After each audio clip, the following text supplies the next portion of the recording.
My inside sources are telling me that the unlucky bride-to-be, Sue Storm, turned invisible, and it seems she's staying that way after yesterday's embarrassing fiasco. Coming up next, the Invisible Woman's greatest fashion blunders, and an impromptu dance routine from former scientist Reed Richards. Not you! Cinematic Fantastic. Klaatu, Barada, Nikto. I'll show you who I am and what I am! Bitten by a werewolf and lives, becomes a werewolf himself. Open the pod bay doors, Hal. I'm sorry, Dave. I'm afraid I can't do that. It's alive! It's alive! It's alive! Hello and welcome to the Cinematic Fantastic Podcast. I'm your host, Jason Weatherford. And your other host, William Weatherford. Get ready for opinions, dad jokes, and bad jokes as we watch and review sci-fi and fantasy films from the classics of yesteryear to the new favorites of today. Welcome back to Cinematic Fantastic. This is episode 31. We are definitely situated firmly in the 1940s, which we will be for quite a while. We're over the hill in terms of season 2. Halfway done. Right, I'm in the 40s. I'm in the 40s, and we're in the 40s. But we're going to be in the 40s for quite a while. Again, we are riding high on that invisible nonsense. Again, like we said the last time we did an Invisible Man movie, which was like that was like the last one we did, was it not? We talked about movies going forward. They were going to be less and less, not say quality, but just like less and less as good as the early outings. This one, William, you would agree that you could barely even tell that this would be even considered, a part of the Invisible Man series. But I think that Universal goes, hey, let's just kind of connect it up. Let's put it on the DVD that you get, which is like a box set of all the Invisible Man stuff. It's like it goes Invisible Man Returns, Invisible Man's Revenge, Invisible Woman. It's just kind of like it doesn't quite fit. But yeah, this has been quite the longest intro in history. Not quite. We've had long ones. But we're in 1940, the year that Frisbees were invented, because Yale University students were throwing pie tins around that were sold by a baker named William Frisbee. Although I think the idea was around before then. His name was Walter Morrison. I believe he was the inventor. He sold the patent to a company named Whammo under the name Flying Saucers. But I think that's how they got the name, at least. So, yeah, Frisbees. Frisbees were invented in the 40s. But according to the movie...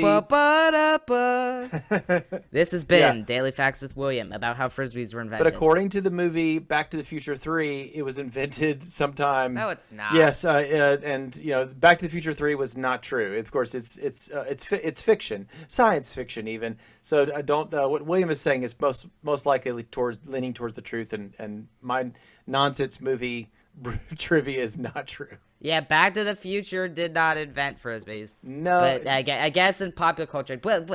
When we watch that one, you'll understand what I mean. Yeah. So unlike all the other classic horror movies, Universal monster movies, sci-fi movies, and fantastical stuff we've done before on this podcast, this is our first comedy picture. Explain to me what comedies are sort of like, Father. Really? Okay. I mean,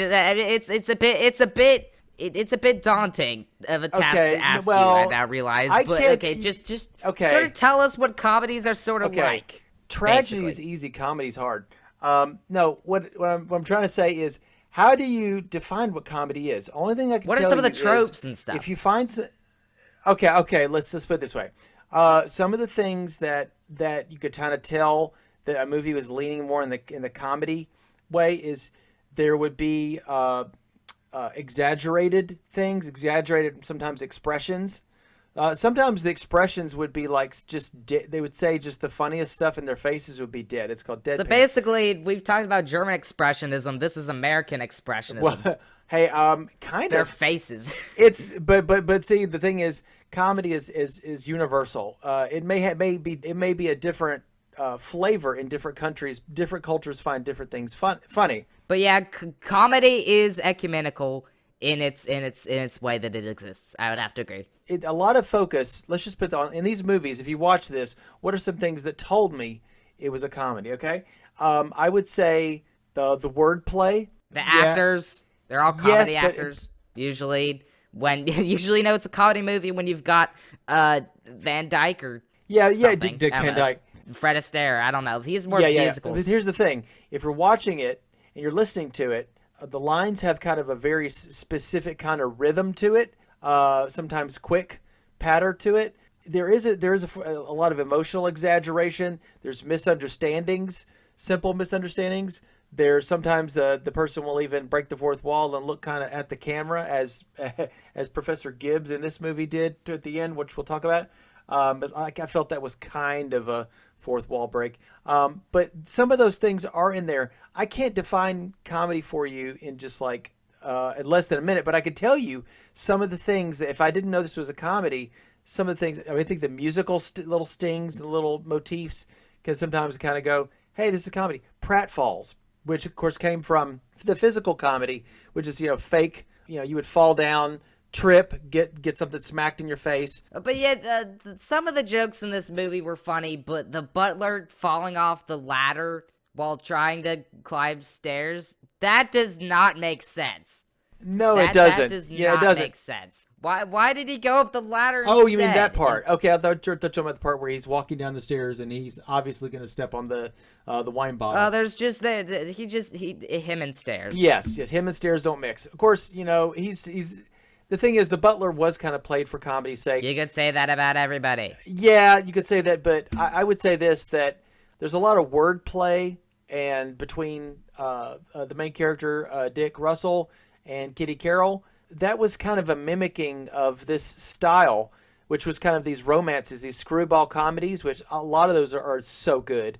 There's a lot better directors. I mean, Professor Gibbs also speaks to that. He was actually pretty good. He had personality. He was kind of a cartoon character. He's like, he was kind of wiggling his. He wasn't the Citizen Kane dude, but no. He really definitely was a sort of character in his own right, and just. But he's the way exaggerated. He's not like a real.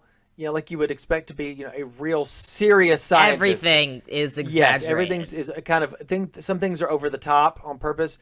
You've got characters that they're what's the worst thing that can happen? Oh, their voice goes high. Did you notice that? Of course, we're going to talk about this, but there is a actor. His stage name is Shamp Howard. I think it's really Horowitz. He actually was a member of a comedy troupe you'll recognize as the Three Stooges.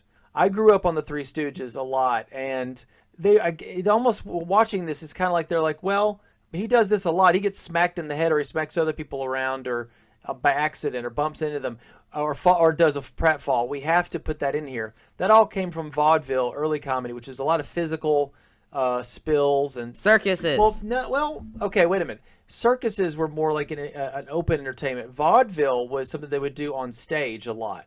They would have a stage, people would come on, sing a song. Sometimes they do a little thing and smack each other. That's where the word slapstick came from. But clowns did have like the white makeup and the funny props and stuff that's sort of owed to vaudeville. But yeah, this has been us talking about comedy.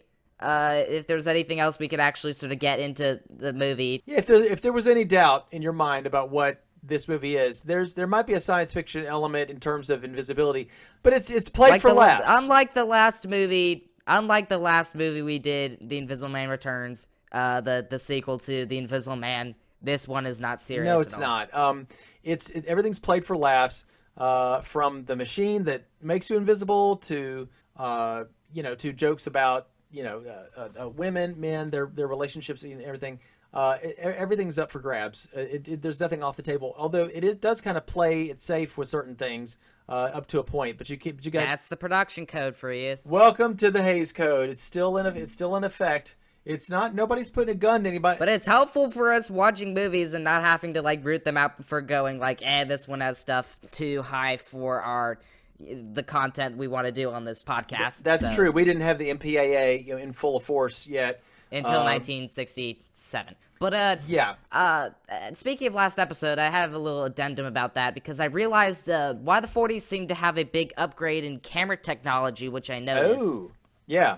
I was like, actually, this is probably just because the Great Depression was ending and there was just this big surge of money to use for it. And I was like, that could have been a big contribution to the upgrading camera technology that, of course, we see in this movie, and what sort of differentiates the roughness of the 30s with the early Universal stuff versus Universal stuff within their, they're more experienced. But yeah, let's actually get into the production of this movie, but yeah, the interesting thing is that this is the first Invisible Man movie to have the invisible person not invisible for most of it. She's visible directly off the bat and a couple times throughout. That's right. She goes back and forth. It's almost like, yeah. Although, it being an Invisible Man movie, while they marketed it that way, is technically false because they don't reference Jack Griffin, or Mr. Griffin, from The Invisible Man. Right. So, yeah, they were really just marketing themselves off, going like, hey, look, The Invisible Man returns. We're just like that. We're totally sequel. Yeah, they're playing off the fact of that. Like, there was a parody or Queen Kong, and it had no connection to the original Kong. It's just a parody of it, and it's lightly connected to it. That's a common thing when somebody wants to kind of piggyback off of something popular. And I think we'll see the ape and the ape man, which are not really connected. No. Or no, you said the ape man and the ape man returns. They're not connected. They're not sequels to each other. And honestly, everybody just was from the late 40s, I think, mainly a lot of the 50s. People were ape crazy. It was said that comic book artists would be like, well, we found out that when we had a gorilla or an ape or a monkey or a primate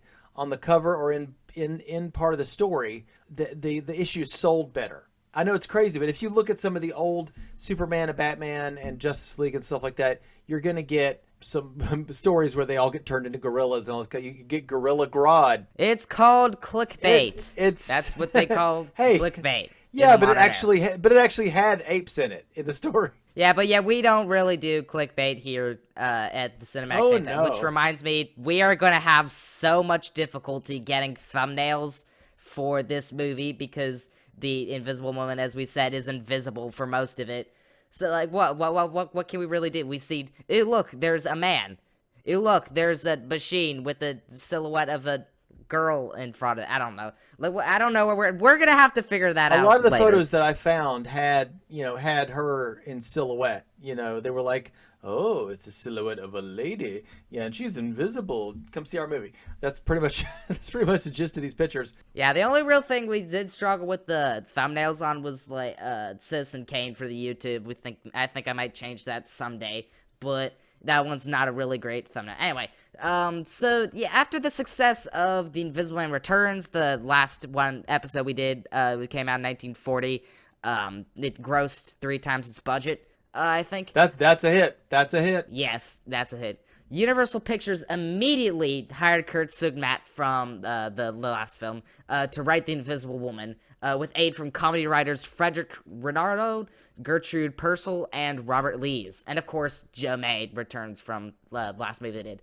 And Universal gave the film a $300,000 budget, which was really expensive for a 1940s comedy. So yeah, they were literally like, here you go, here's money, and then the dude would probably be like, don't you realize that this is a bit too much? And they're like, what? I didn't know that. We didn't realize. Also the two things that I think might have been a mistake. Kurt Sidmack doesn't quite grasp. He doesn't seem to be as good with comedy as he is with drama or suspense, thrillers, or horror. And Joe May, I don't know. I haven't seen a lot of his stuff apart from what he did with Returns. So, is he really good with comedies or anything like that anyway? So, was he a good choice? I know he didn't end up directing this, right?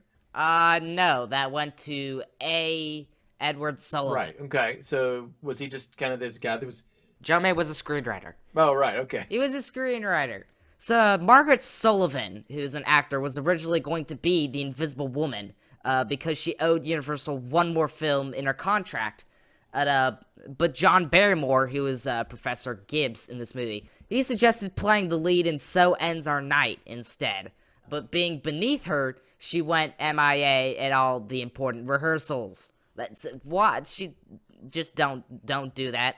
If you're the main character of something and you are missing at like every important rehearsal, every important thing that you have to do, then you're just gone. So she got a restraining order, probably some sort of form of lawsuit, preventing her from working and elsewhere other than Universal and Invisible Woman.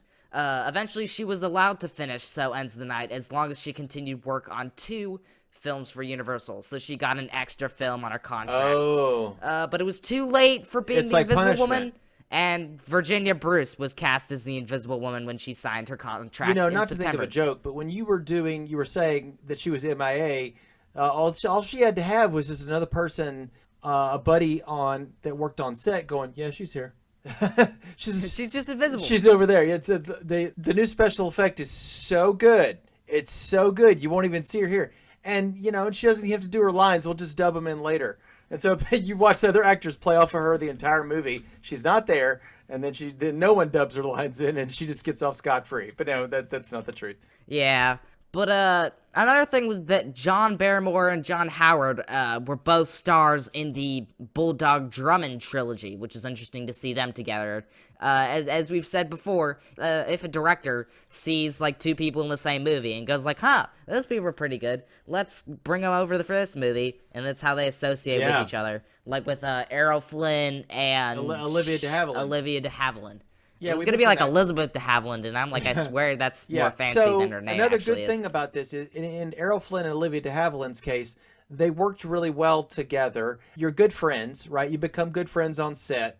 You get to know each other. I mean, if there's no sparks flying, you're just good friends.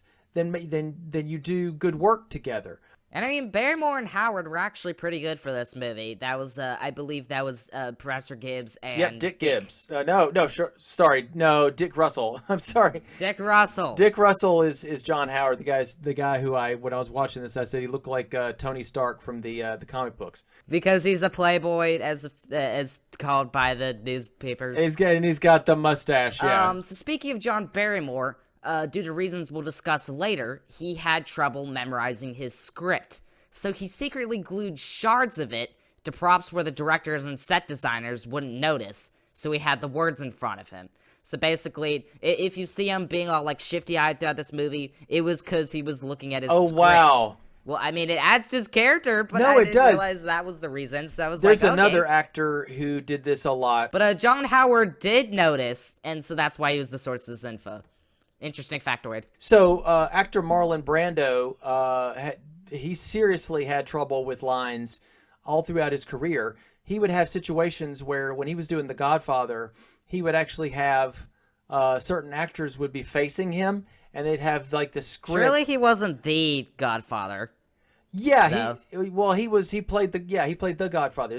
You know the dude who said, "I'm gonna give you the deal of a lifetime" or something? No, it was Or the offer of the lifetime. I'm gonna give you an offer. Show him an offer you can't refuse. Offer you can't resist. Right. Refuse. Refuse. Right, refuse. All right, so I haven't watched it. I can't it's get all okay. the references right. It's okay. But he would have sheets of paper taped to their chest with the lines on it. There would also be So like some extra or something? and also other actors too. And sometimes there would be like little strings. Imagine if he was the director and he just got to bully everyone, put papers on them. Like kick me papers. There were strings hanging from the ceiling with the papers on it. And sometimes, I think later on, he actually, for the movie, he did The Island of Dr. Moreau, the remake. He actually had an earpiece in that was reading him his lines. That movie. There are some actors that actually do that. I think Johnny Depp has done it before. I don't quote me on that. I've heard that. Certain actors would do that sometimes because they were trying to focus a lot on other aspects of it rather than learning all the lines by heart. They were improvising a lot of their characterization.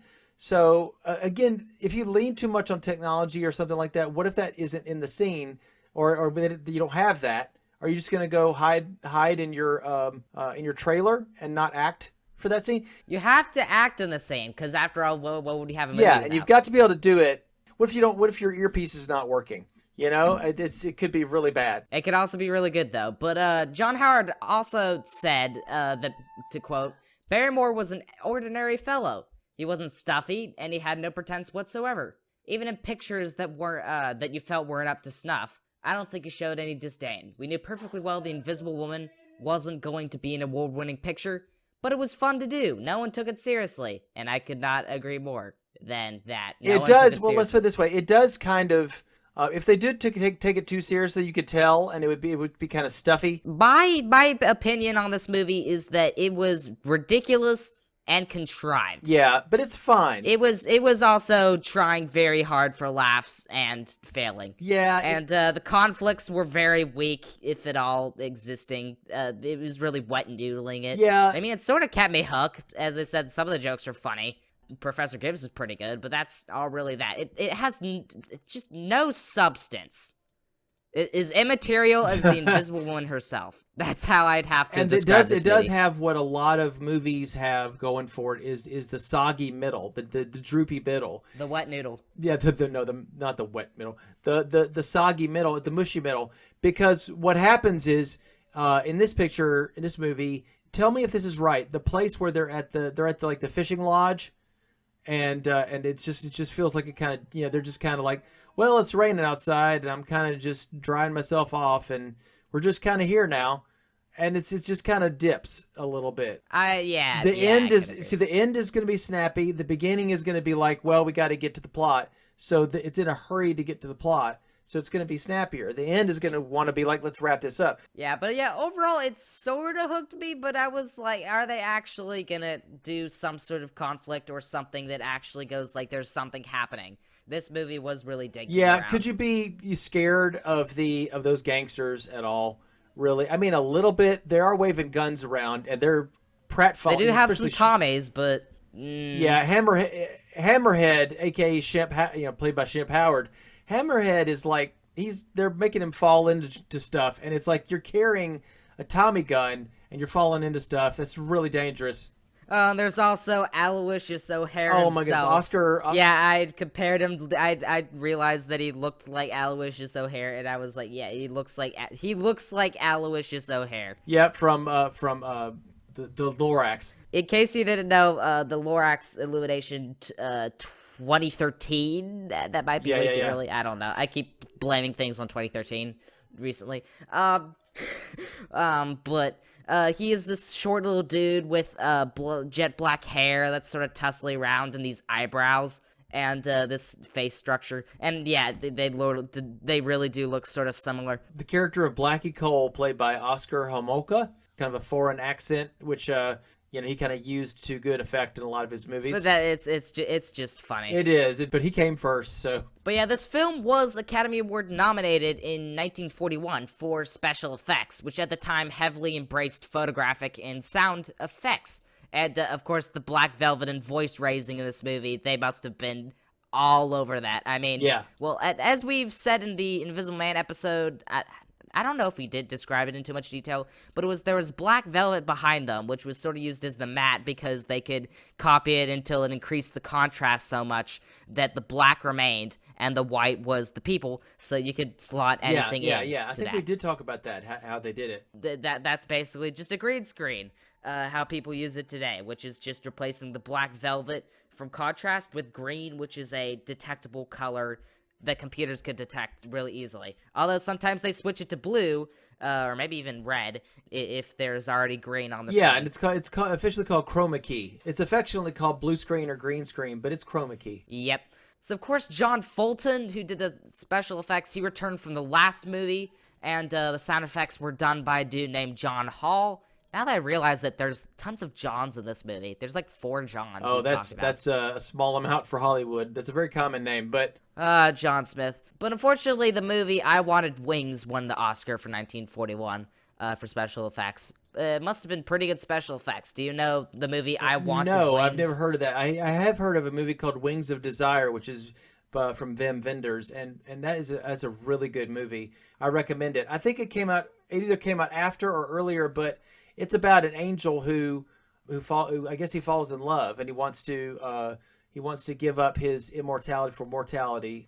It was remade as a movie called City of Angels later with Nicolas Cage. Yeah, because Nicolas Cage is an angel. Anyway, yeah. At the time of its release, people were upset. He's a ghostwriter. People were upset because they heavily talked about the heroine being naked while being invisible. That they do make a lot of they made some joke of it in Invisible Man Returns. How dare you not look at this not visible yeah, I told William before we started this. I said there's a lot of focus on that, where they kind of make little side comments like, oh, if only she was visible. My goodness, she's got no clothes on. Oh, my word. I mean, The Invisible Man Returns made one joke out of that. Oh, the police officer guy. Now that they were writing comedy, and now that they were sort of realizing they could be a bit freer with that, they could make more jokes about that. But yeah, this is, we talked about Kurt Sudmak in our The Ape episode. Heavily recommend you see that and watch that movie. It's only an hour of your time. And, of course, an hour and 40-something minutes of your time for that podcast episode. It's worth watching, yeah. Kurt Sudmak was not really a great writer in this case. Kurt Sudmak in this, while he did have aid from a couple other screenwriters who were more comedy-focused, it was still not really a great movie. I mean, The Invisible Man Returns was pretty well written, and he will do, like, The Wolfman and the Frankenstein meets the Wolfman. Which those are good. Pretty greatly written, obviously. Those are good movies, but this movie, No. And it did try too hard. It was very, like, winking and nodding at the comedy. It's like, we're funny, right? But a lot of movies did that. See, the thing is, there was a lot of comedies that flew under the radar and went, okay. But there's some of the really great ones of the late 30s and 40s that are just, the dialogue just crackles and snap. It's very good. I mean, you're just got a smile on your face. And some of the bigger actors of the time, like the Spencer Tracys and the Katharine Hepburns, I mean... There's some great comedies, but this comedy, it had some jokes that made us laugh or, like, chuckle, but it was mostly... Actually, now that I think about it, there was, like, some, like, comedy music that they had, like, more toward the beginning. Yes. But then they just were silent for, like, most of it. And then they brought it back, like, once. And I was like, well, there it is. But it never really appeared again too much. I'm like, okay. So it maybe that could have been a lot. That definitely would have affected its comedy value. Because music adds a lot to a scene, and especially as we've been getting sound pictures more adding into that scene. As we talked about, the Black Cat had, like, music for the most of it and was famous for that.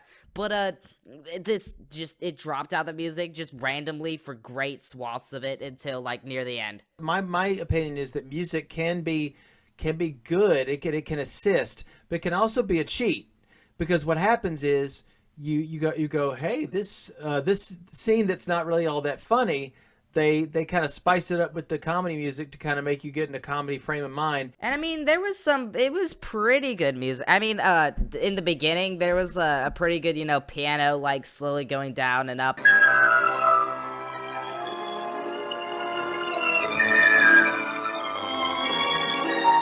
Yeah. But, yeah, that was pretty good, I guess. But yeah, on its release, The Invisible Woman grossed a total of just under $666,000. They doubled the budget, pretty good. Well, no, wait a minute. One thing I want to talk to you about box office receipts real quick.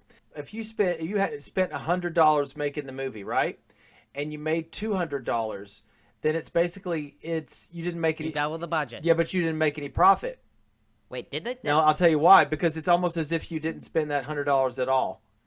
No. You follow me? No. So you have to make. Well, the profit was the budget they had, plus more. But it was twice. So basically, you've gotten back $300 out of this. $300 profit. Well, wait.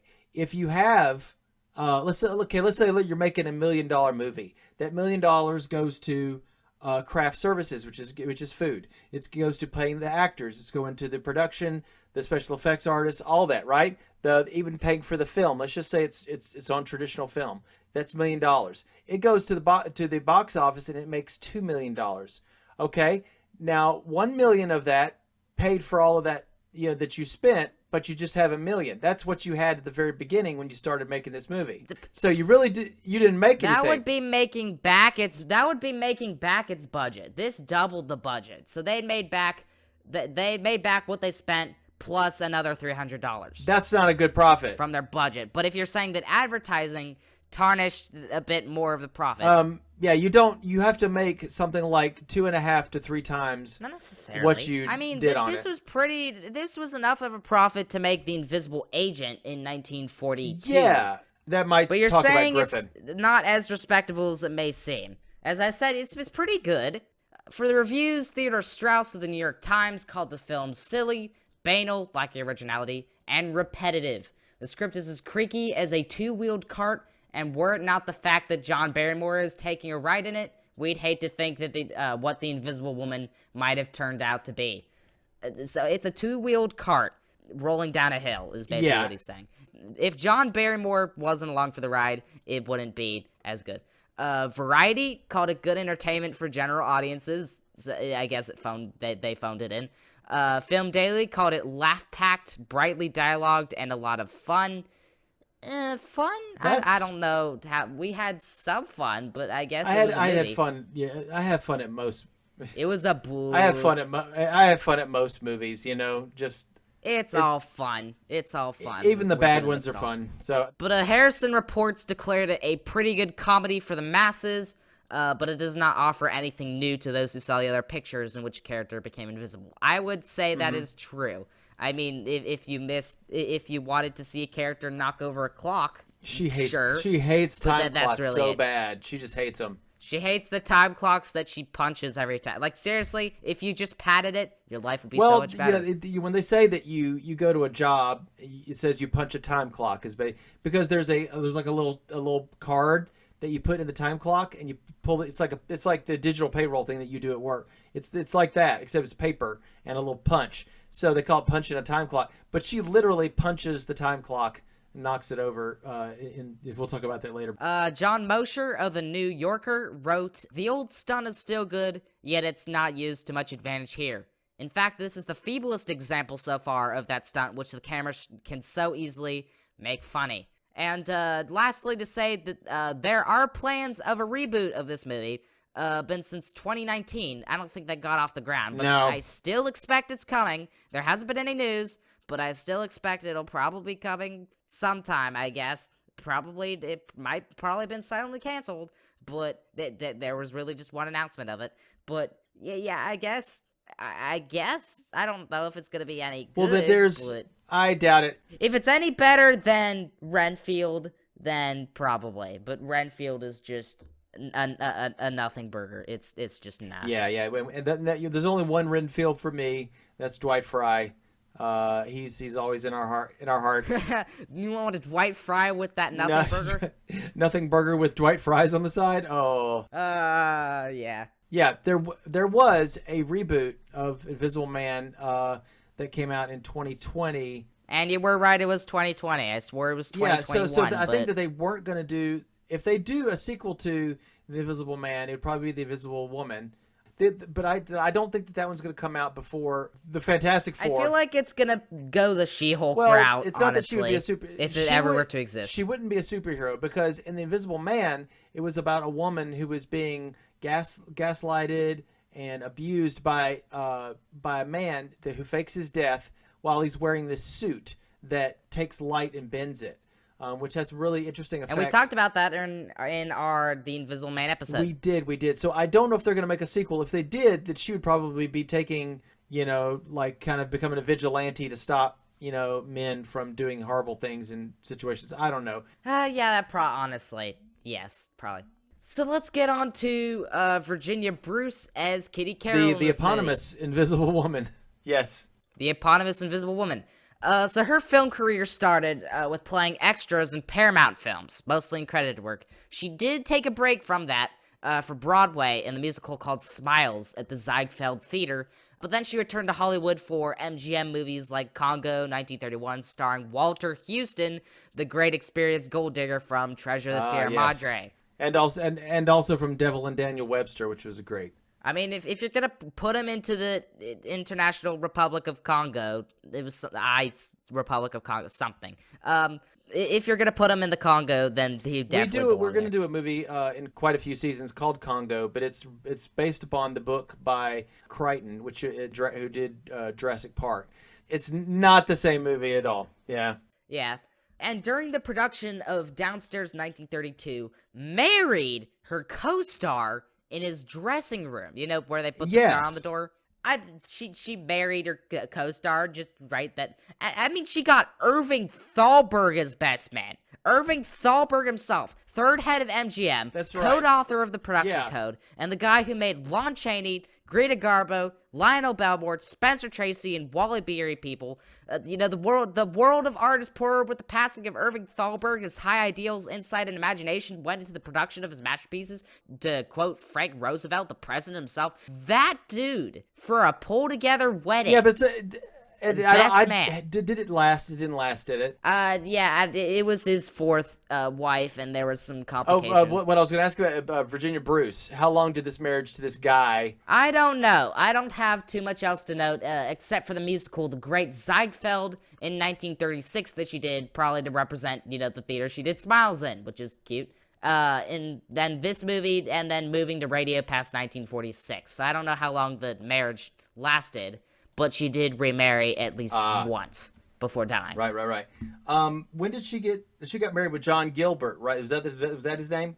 That was yes. That lasted 2 years. Not that long. But still, you've got Irving Thalberg as best No, man. that is pretty cool. But but I don't think any marriage that happens starts in a dressing room is going to end anywhere else but a court of law. It was just a pull-together wedding. That was just, I met you, this is crazy, here's my phone number, let's go in a dressing room and get married. Wow. Maybe. She did get married with a guy in 1946, married until 1951.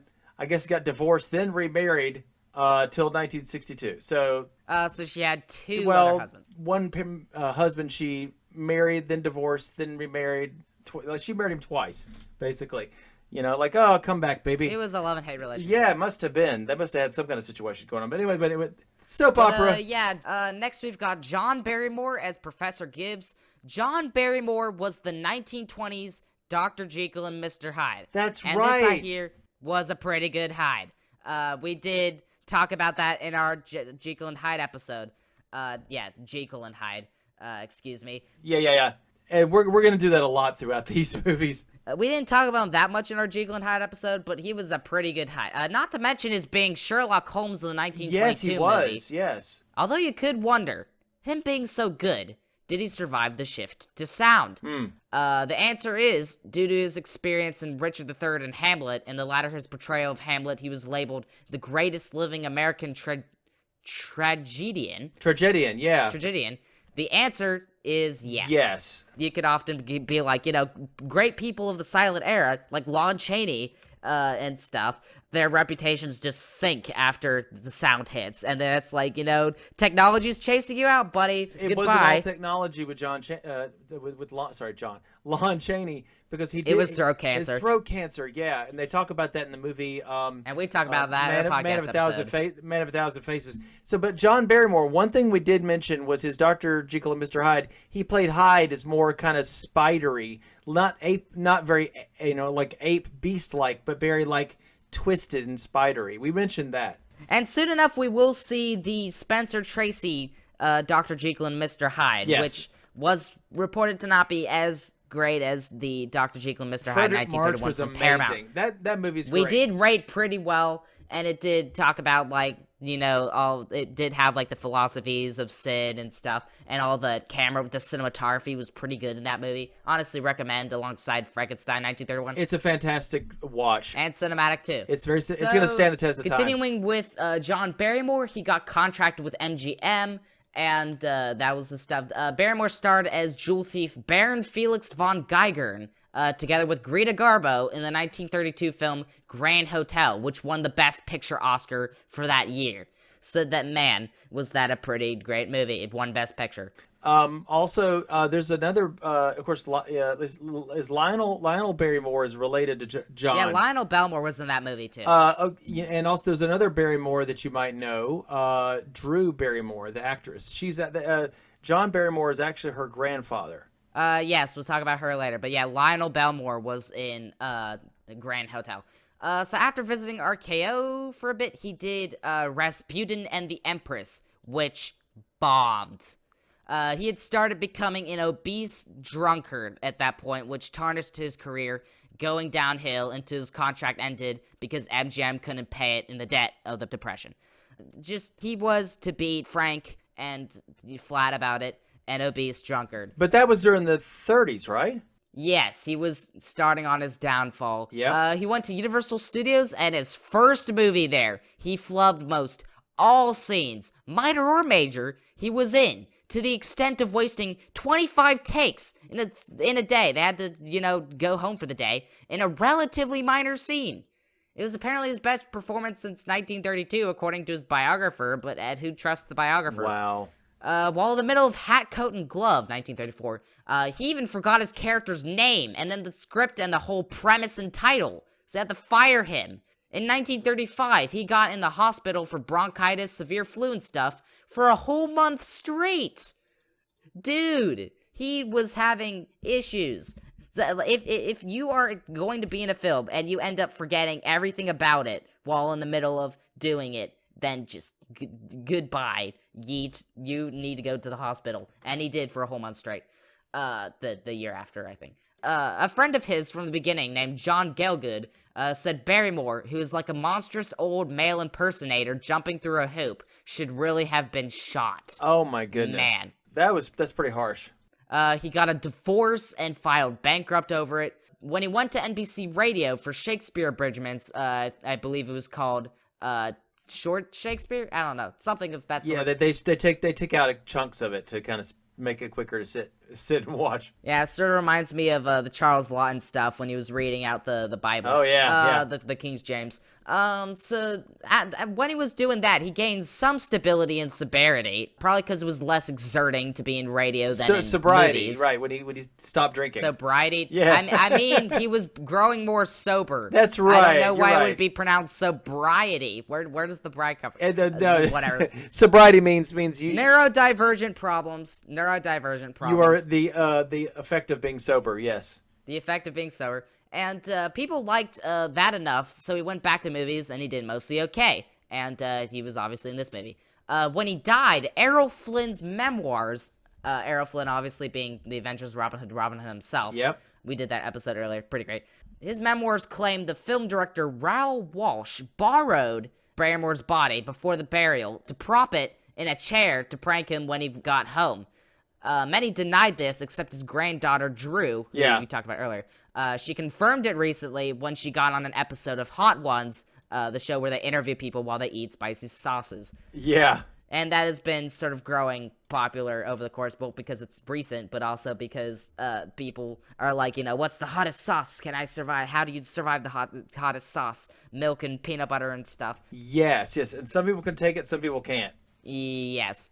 No one can take the heat except the directors themselves, I guess. So yeah, for this reason, he forgot his script, and that's why he put all the pieces of papers everywhere for this movie, is because he was forgetful. Invisible Woman came out in 1940. Let's see, he's only got 2 other movies to his credit, right? Two of them in 1941, and then he dies in 42. Yeah, this was him at the end of his career. Yeah, but he did a fine job in this, but I bet you they had to do a lot to just get him through it. He had to stay in a hospital for a whole month. He was probably on his way. Yeah, you could probably tell. But again, a lot of actors, when they're at their end of their career, sometimes they can really pull through and shine and bring back that magic, or they just they've got a lot of vices. We've talked about a lot of actors and their vices and things like that they had to deal with, their addictions. We're constantly talking about, he died of emphysema. Vincent Price, yeah. We were talking about with the actor for Dr. Frankenstein himself. Yes, exactly. What was his name? Clive. Colin Clive. Colin Clive, dying soon after the Bride of Frankenstein due to his alcohol issues. Yeah. But yeah, this dude was way more severe, because if you're really forgetting the entire premise of the movie and stuff, and having to put, scraps of paper everywhere, glue them to the jars and pots and strict fade-in machines in order to remember your lines, then... Well, one good thing about that is there was a lot of those envelopes that he was looking at, so he could kind of look at those and that his lines on them, Maybe the envelopes had his line, sort of like Captain America reading off his shield. Oh, that's right. But yeah, there's more actors I wanted to talk about, 2 more, Yeah, actually. Go ahead. Yeah. Margaret Hamilton.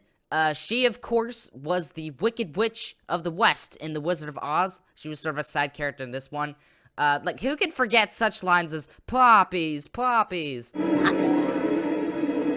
Poppies. And, how about... Very well. I'll bide my time. And as for you, my fine lady, 'tis true you. I can't attend to you here and now as I'd like. But just try to stay out of my way. Just try. I'll get you, my pretty, and your little dog, too. And also, Going so soon? I wouldn't hear of it. Why, my little party's just beginning. and this line. Look what you've done! I'm melting! Melting! Oh, what a world! What a world! Who would have thought a good little girl like you could destroy my beautiful wickedness? I always thought of, I'll get you, my pretty, and your little dog, too. That's a famous one. That's probably one that you picked, but, you know. But yeah, earlier in her life, she was a sweet kindergarten teacher before moving to acting for the rest of her life, basically. She mainly did comedy movies like this one, and one's co-starring with Buster Keaton and Abbott Costello, and also stuff like The Adventures of Tom Sawyer in 1938, which we talked about the effects guy for Gone with the Wind doing that in an earlier episode. I don't remember. It was David O. Selznick, wasn't it, that did that one? I don't know. Maybe. But apparently they got an uncredited Max Steiner for The Adventures of Tom Sawyer. That really surprised me. Like, they got an uncredited Max Steiner, the great composer of Treasure Sierra Madre and King Kong. They got him uncredited. The fact they can ever do that and, like, people wouldn't even recognize how great it was. Like, oh, it's great music, but they didn't realize it's him. It didn't matter. See, a lot of times people will work uncredited because what they'll do is they'll say, they're like, hey, I'm doing this as a favor or something like that. Or, hey, I'll do you a solid, or, you know, do it for an old friend. And yeah, the Adventures of Tom Sawyer really was a bunch of glued together, like, episodic adventures, sort of like how they did, like, Charlie Brown or something. I guess that's an example. I can probably think of more examples later. Tom Sawyer was very episodic if you read the book. It's very, you know. There's, like, the whitewash washing episode, the part where they escape from Injun Joe and all the people. And that is his name. Same thing with Huckleberry Finn as well. Yeah, I'd have to agree. You could definitely make TV series about that. I think they probably did. You know, the thing is, how you have to do acting, because how can you go back to and fall back on a kindergarten teacher? Because you're like, all the kids are like, how's your kindergarten teacher this year? Well, she's a witch. She's a real witch. Yeah, we'll talk about that. We'll talk about that shortly. But yeah, she'd really be home in a Tom Sawyer movie. So later, she starred in a Sesame Street episode that aired on February 10th, 1976, infamous for being a little too scary for children, and therefore unaired since the day it aired, after angry letters from parents. This was devastating news to her. She was an advocate for children's education herself, obviously being a kindergarten teacher. She did appear 9 days after in a handful of episodes of Mr. Rogers' Neighborhood. Hi, neighbor. We're going to have a treat today, a special treat, because a very fine actress is coming to visit our neighborhood. Her name is Margret Hamilton. Here's a picture of her. And in those episodes is where she showed off how witches were pretend. You know, witches are like make-believe. They're pretend. And when you see witches on television or in the movies, or read about witches in books, they're always pretend. When you're growing up, it's an important thing to be able to tell the difference between what's pretend and what's real. She did guest star as the witch in other small series until her death in '85, but the Sesame Street episode below was ecumenically unfair for a dwindling career because all the backlash seemed aimed at her and her appearances as the witch. Wow. So yeah, as you said, like, she probably was feeling betrayed by the children because she, you know, appeared as a witch, and the witch was scary and a villain, but it tarnished her and how her appearance was. So I feel like Mr. Rogers' Neighborhood sort of justified that a little bit, or he tried to definitely. He definitely treated it definitely good.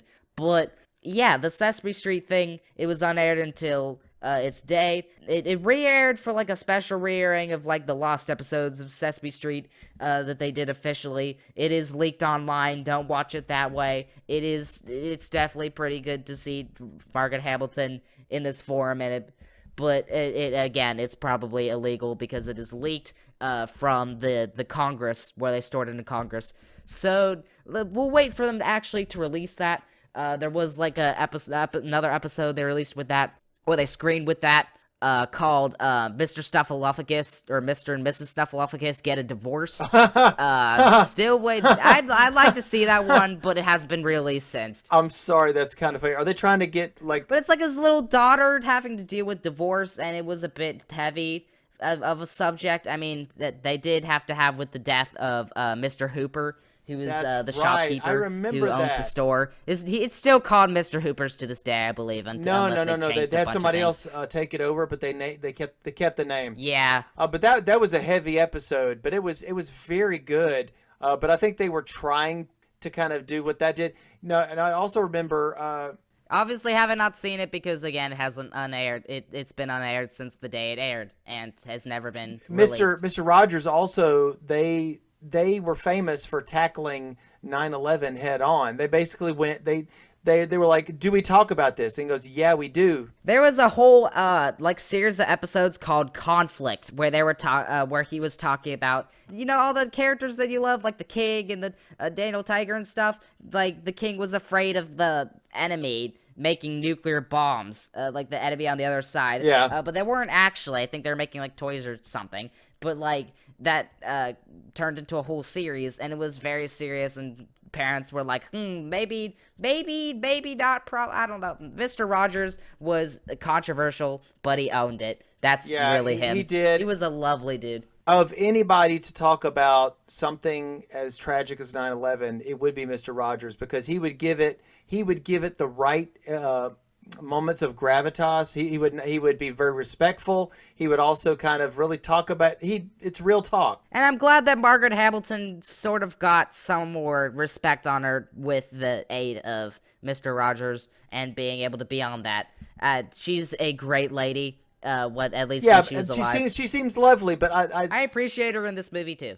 And I'm glad we actually got to talk about her, though. But when I saw her, I couldn't help but just see the Wicked Witch of the West, because there's a lady, I can't remember her name, because again, it was at the first part of Wizard of Oz. It's Margaret Hamilton's character, and she's like, she hates that dog, the dog hates her, and she wants to take it away from Dorothy, and they use her. A lot of actors in that were at the beginning. And she was sort of the Wicked Witch of the West, and there was the Wicked Witch of the the Good Witch of the East, which was Glenda. Yeah, there's a couple witches. There's Northeast, whatever it's out. And those were in the books. Yes, but there was one that got killed, and that was the sister of the Wicked Witch of the West. And then I think the Good Witch of the North or South is Glenda.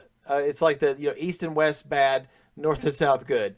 Oh, the East was the one that died, and she was. Yeah, I think so. There's people that are really better on. It's been a long time. You could probably watch the Wizard of Oz anytime on Amazon. It's on Amazon. It's a lot of different places, but yeah. But yeah, that was a lucky history of Margaret Hamilton. I didn't realize she would be in this movie, but yeah, I'm glad to be able to talk about her because she's a great lady. So next, Charles Lane. You Can't Take It With You. Mr. Smith Goes to Washington, 1939. Arsenic and Old Lace, It's a Wonderful Life, I Love Lucy, which was in the 50s. If you love all that, you love him. That was this dude. That was a lot of great stuff. Like, You Can't Take It With You is probably really great. Mr. Smith Goes to Washington. Yeah, Mr. Smith Goes to Washington. That's got all the good 1930s and 40s stuff. Great lead actors in that movie. Yeah. Yep, and Charles Lane was definitely part of it. Who was he? Who was he actually? Charles Lane played Mr. Growley. Oh, Mr. Growley. Yeah, he did kind of he basically, he's kind of not really a villain, but a foil who gets his comeuppance and kind of, has a completely different shift of character. Of course, being scared half to death will do that to you. Because he was the manager, but he did get kicked in the pants. But we will see him in Mighty Joe Young, which was 1950 whatever. But I could just imagine him saying, "A monkey picture show, of course I'll do it." So when he'd hear the news of going like, "Hey, we want to get you from Mighty Joe Young," and he'd be like, "A monkey picture show," Did you have anything to say about Charles Ruggles, who played George the butler, who got a lot of the comedy? Nah. I did a little bit on Charles Ruggles, and this is all that I remember, is that he actually played, when he got old, as he got older, He was in a couple episodes of the Andy Griffith Show, and which is a real big favorite of mine from my childhood. Might watch that someday. Yeah, of course. He played the kind of a boyfriend character that was trying to yeah. He was trying to woo Aunt B. That I remember that he did. I don't remember a lot of stuff that he's been in, but if we see him again, we'll point him out.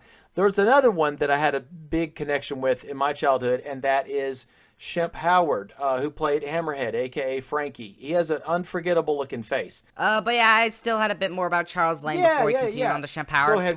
Of course, we'll see him in Mighty Joe Young, but in 1963, Lane appeared in the classic comedy It's a Mad, Mad, Mad, Mad World, playing the airport manager. On the DVD commentary track, historian Michael Schlesinger Riley noted, "You do not have a comedy unless you have Charles Lane in it."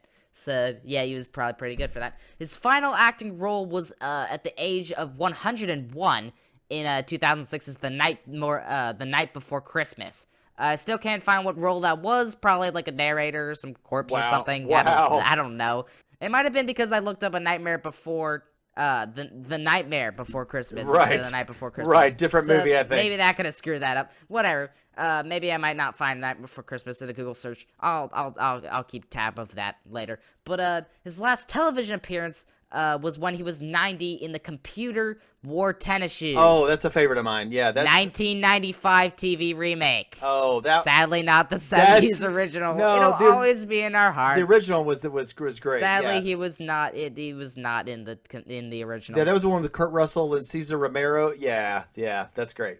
AKA the Joker. The 1970s is great. Yep. But what is your experience with Shemp Howard, the Third Stooge? Okay, from what originally my headcanon was that it was Larry, Moe, and Curly. Originally was the original three, and then Curly left, and then Shemp took over. That's where I was wrong. Of course, this all started in vaudeville, which was basically stuff that they would do on stage. Yeah, on stage. You know, they smack each other, have pratfalls. It was very physical comedy. Put on blackface. No, not these guys. Not that I know of. They may find something that cancels them later. But it was Moe Howard, a.k.a. Moses Horowitz. He was usually the main leader guy. And there was Larry Fine, a.k.a. Louis Feinberg. Then there was the Third Stooge was played by first Shemp, who's actually, his real name is Samuel Horowitz. So he is actually Moe's brother. And then after that, Curly Howard took over. Curly... Not a lot of people remember Shemp, but a lot of people remember Curly because he would go. So that's where you were like, Shemp must have been later. But see, they rotated it. So Curly was in. He's Jerome Horowitz. He is Moe's brother, Moses' brother. Curly was always infamous because he had these little, he would go. Yeah, trust me. If you watch it, you'll know what I'm talking about. Okay, and then Shemp, and then it was these other two guys, which. It was like later in their careers. It was Joe Besser and Curly Joe DeRita. They probably called him Curly Joe because he took over for Curly, and they just called him Curly in that. So again, it started out in the 1920s.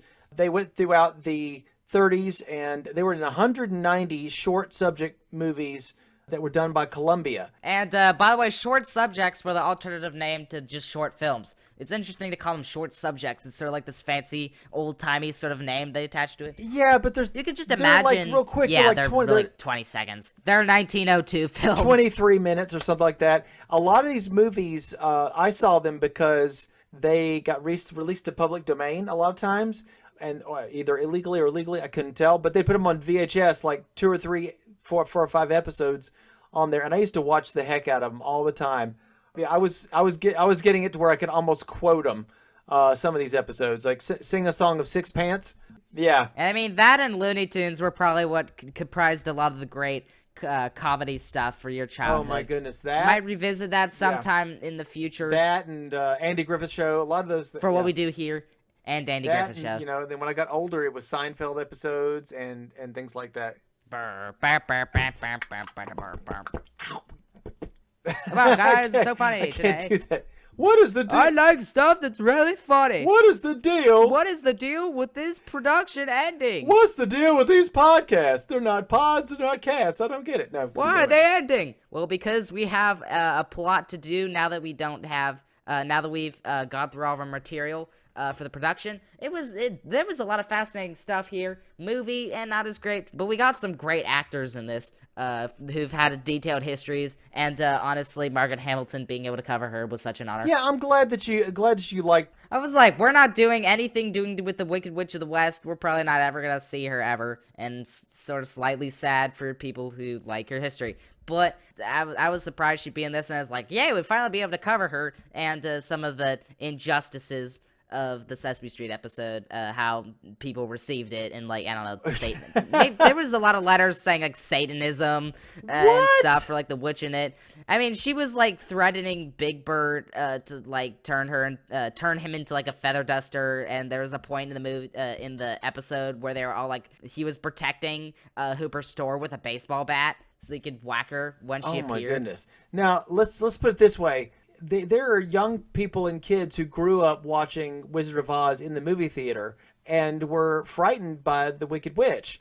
But it's crazy how, you go forward some years in time and she has the same effect. And she does have the same effect as her old role. She really did slip into that skin quite well. But yeah, she also does have a pretty good role as a teacher as well to children. And as also being in this movie as a sort of nurse sort of character, I guess too. I also would kind of harken back to Boris Karloff, because he would scare the crap out of people as Frankenstein's monster. But he was this kind old man, and the ape, but he was the Grinch. He was infamously a kind man to most everybody that he would meet. As long as you weren't rough to him, as far as how you treated him. If you were a child, he would just he'd open it. There's so many pictures of him just being sweet with people, and I think that's honestly the truth. But sometimes these larger than life characters that you play, well, what they do is they bleed into reality, and people only see you as that character. So that's where that comes from. Yeah. Speaking of bleeding into reality or out of reality, because we can't really do the disappearing joke. We did that last time for this. Let's go into the plot after a quick break, and we'll have lots of stuff for you there in the next hour of this beautiful podcast. So stay tuned for that, and we'll see you later. See you then, or not see you. Or not see you. Bye. Please stay here with us. Please. Goodbye.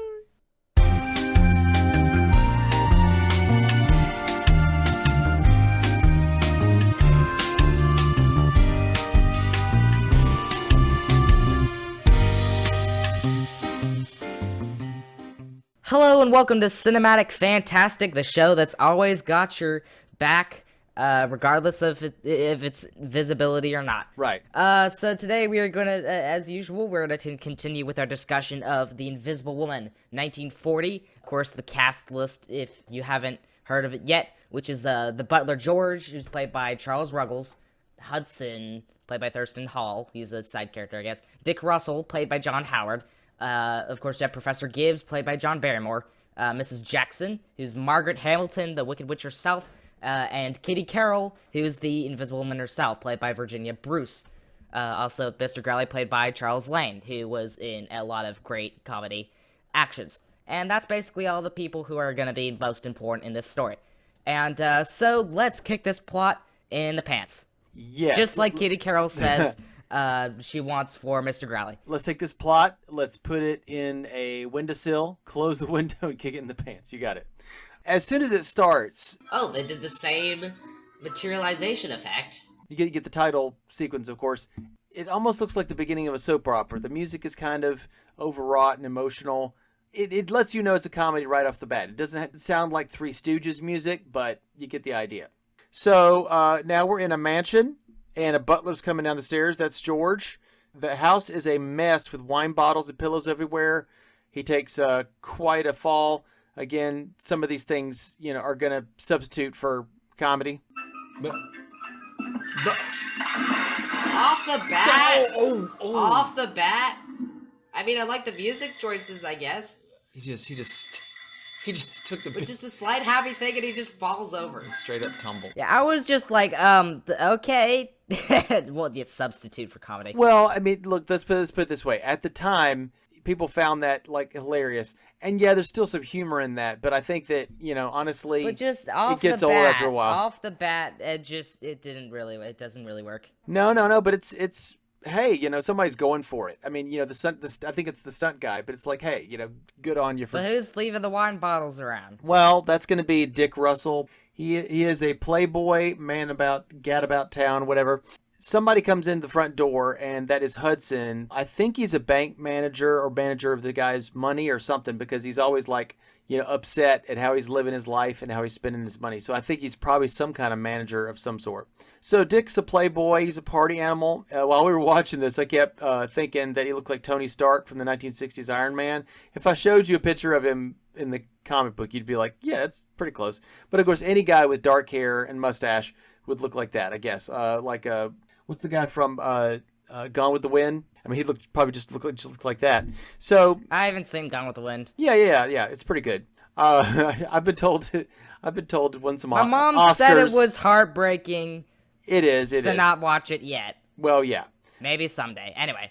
So he is getting sued by a young woman for $1 million, but he only had to pay $100,000, so that's pretty good. He's not worried at all. Okay, so Hudson goes, you're not going to get sued and get money out of you again because you're broke. You can tell the guy's been with a lot of ladies because he's got this piano filled with all their pictures on him. Oh, what? Why does he have so many photos?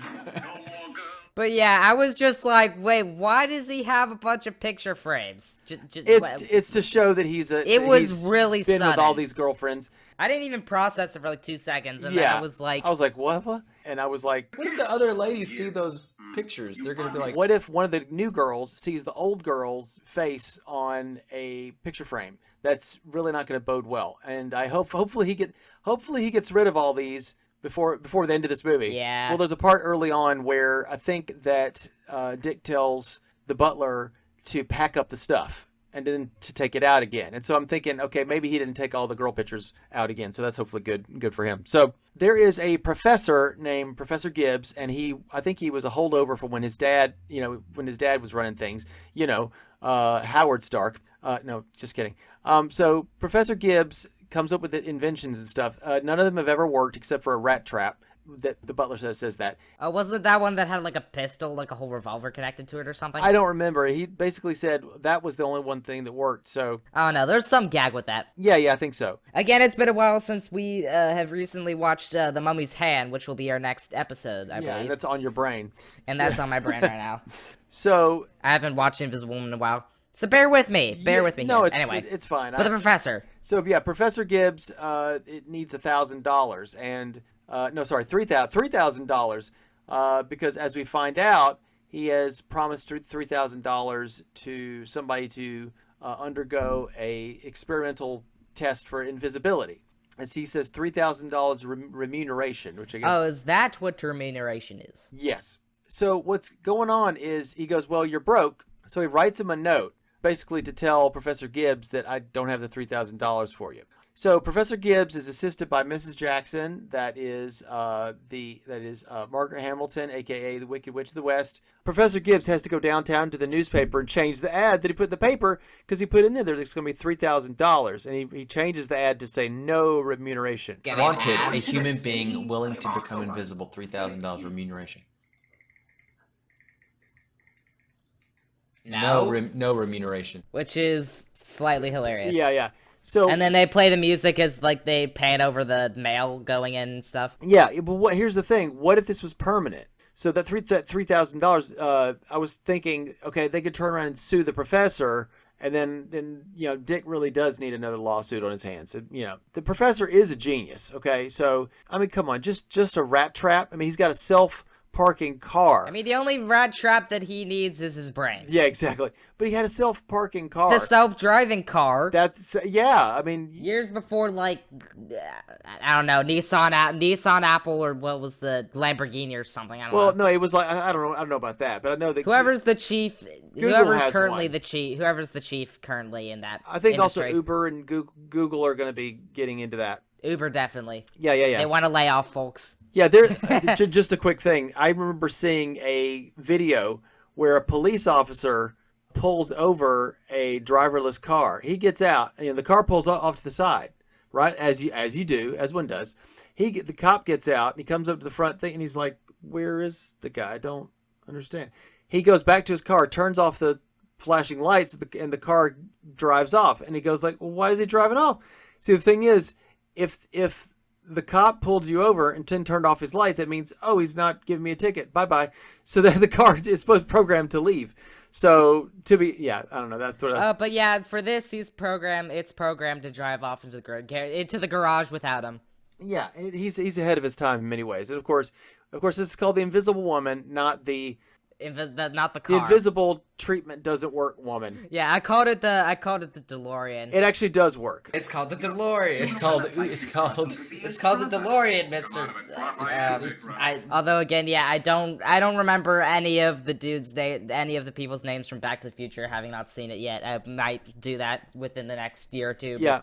The professor tells Dick Russell that his machine makes living beings invisible, but it wears off after a while. So Gibbs and Dick look through the many answers to his ad. A lot of them are jokes or insults. One of them is actually legitimately interested. It's from a K. Carroll. So the professor thinks it's a dude, and he sends a reply letter. Dick is like, hey, we're in the money now. But then we'd reveal who the K. Carroll actually is. Yeah, in the next scene. It stands for when Kitty. She and it stands for Kitty. But she and the maid are like talking. I guess she's about to go to work. I don't think it's a maid. I think it's like the landlady. Oh, the landlady. Yeah, because like I said, we were watching this movie. I was kind of telling William this. A lot of times you would have single ladies live together in a house, like in apartments, because you couldn't have men living right next to women. They were living single. That's just unheard of. Yeah, right next to stranger woman. That'd be creepy. You can't do that. So you have all the women live in one apartment and have one landlady who kind of like watches after them to make sure they don't get in trouble. And they have to have curfew so they don't go get dates and get, all drunk. Our Twitter painted after these guys. So anyway, she gets the letter from the professor and she calls it her call to adventure. And I was writing down, it's a call to adventure. Yeah, I wrote down, this is her, you must learn the ways of the Force if you're to come with me to Alderaan moment. All right. So she works as a clothing model for a big department store. I guess it's so that rich women don't have to try on the clothes and they just look at how it looks on other women. That's privilege for you. So I guess this is before you had really good photography. So she's late and she's mad at the time clock. We see the ladies with the model service and they're being treated very scuzzily by a man named Mr. Growley. $16.50 a week. You get like more than that an hour. That's like less than $1 a day. Even still with inflation. So one lady has the sniffles, and he's like, you have to go on anyway, or I'm going to fire you or something.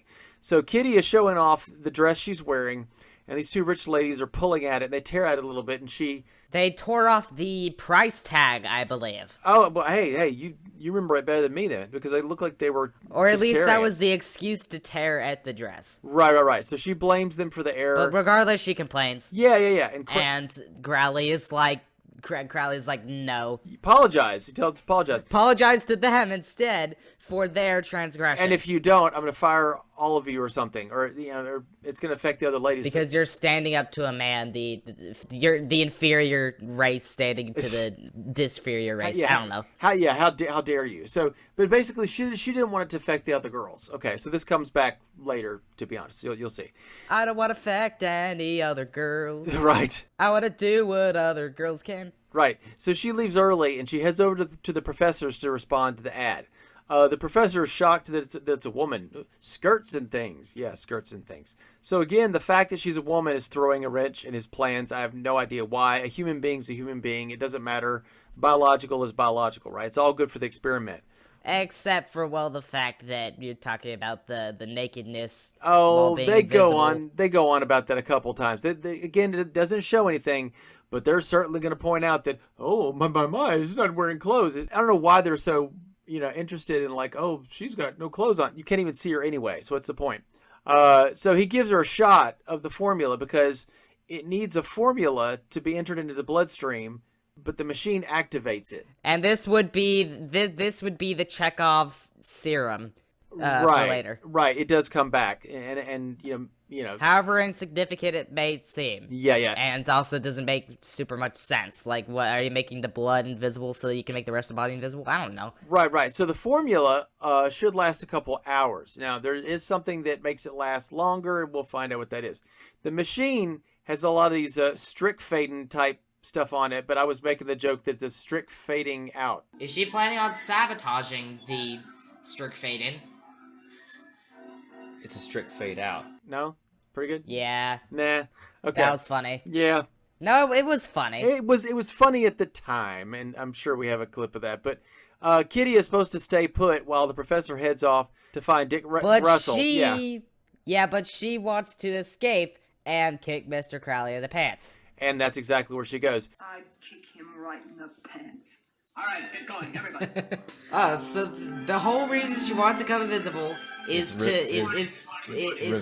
revenge against terrible people. Maybe.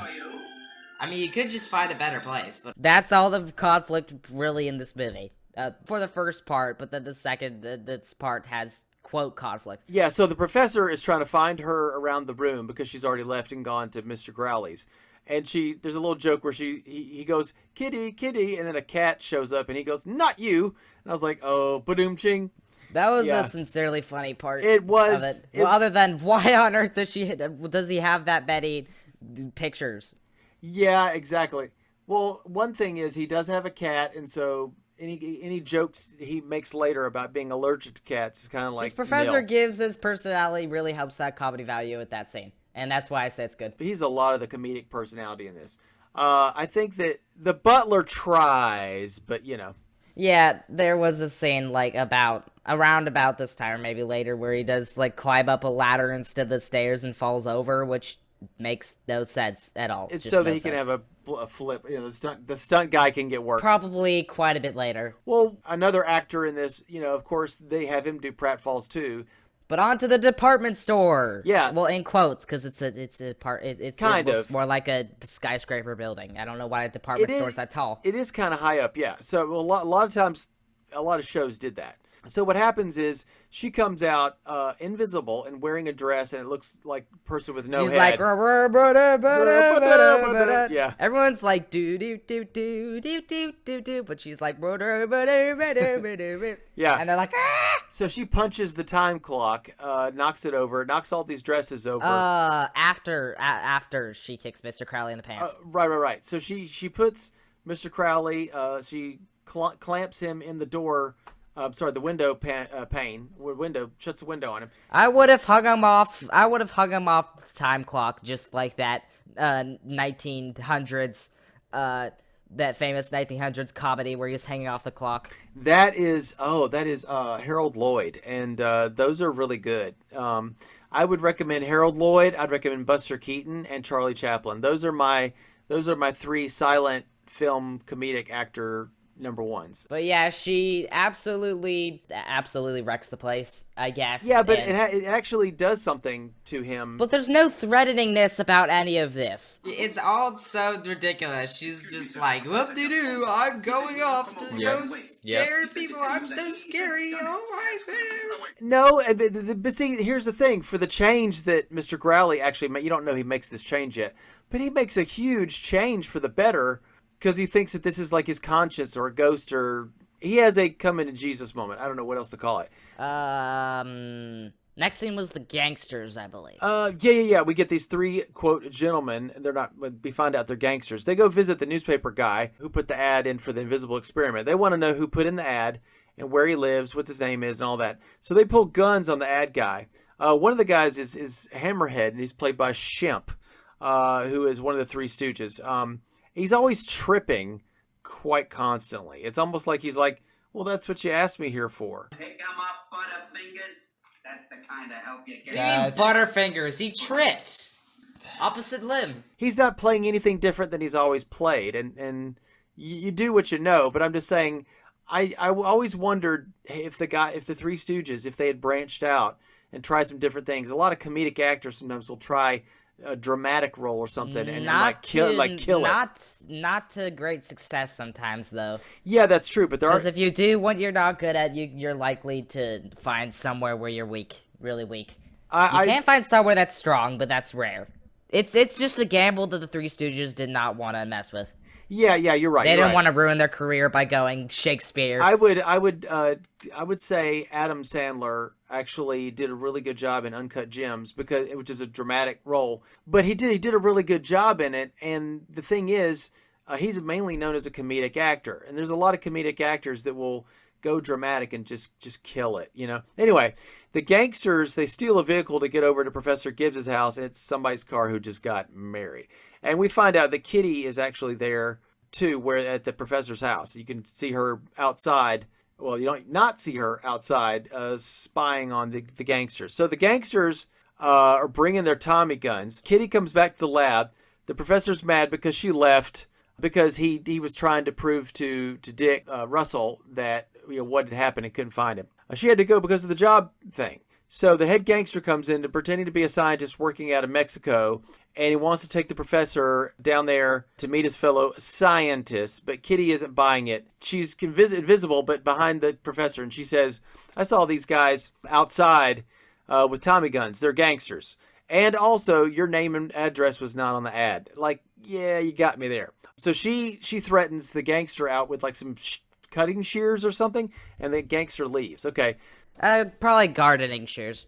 I think something. Yeah. Unless they're in a kitchen setting, then they're kind of small. They look like gardening. They look like kind of like smaller gardening stuff. Yeah. So Kitty is sad that she ruined the professor's meeting with Dick Russell. So she wants a second chance to show off invisibility to him. Professor Gibbs calls him, and they have this really weird conversation to the butler about women having no clothes on. And Dick is like, the guy's a lunatic. He's a crackpot. I don't want to deal with it.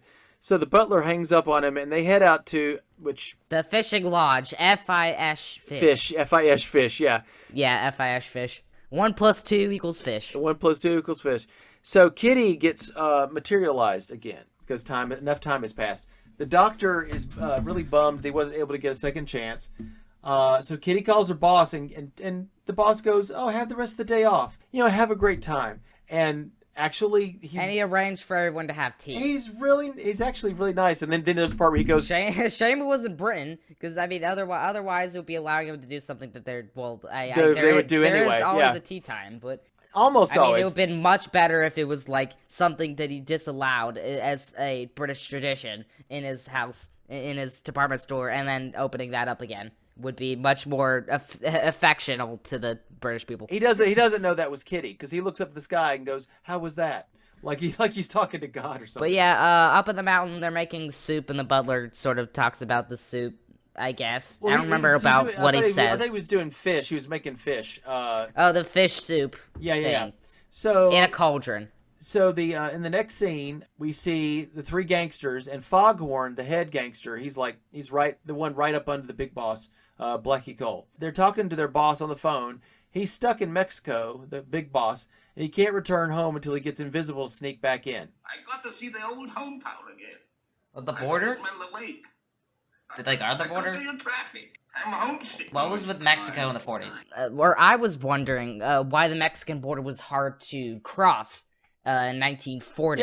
Yeah. And I did do some research here, but it is a bit inconclusive on that front exactly. So I saw in the 1930s, immigrants were severely regulated due to fear of job competition during the Great Depression. And in 1933, the Immigration and Naturalization Service was founded for border regulation purposes. Of course, in 1924, the U.S. had passed the Immigration Act, which established strict quotas on the number of immigrants allowed to enter the country. And that's all I have from researching, and it's definitely more regulated and hard to get out than it was in the 40s, especially recently with all that. But yeah, that's all I've got, is that it probably was the Great Depression making things hard, although 1940, late 1930s, was Depression ending the year before. So I wonder still. It probably also, was. He is a criminal. He is a criminal, and he would be illegally doing that, and many people were probably jumping on this opportunity. If he crossed over, they would notice. I feel like there was like something that they did in the 1940s to make it a bit better for the Mexicans, because they were like the farmers. They wanted more farmers in there. Yes, I think they allowed more. They allowed visas and migrant farmers to come over to pick a lot of the fruit for people. But yeah, so that's really all that on that front. Right. So, inconclusive, but a lot more better information about Mexico in 1940 in the border.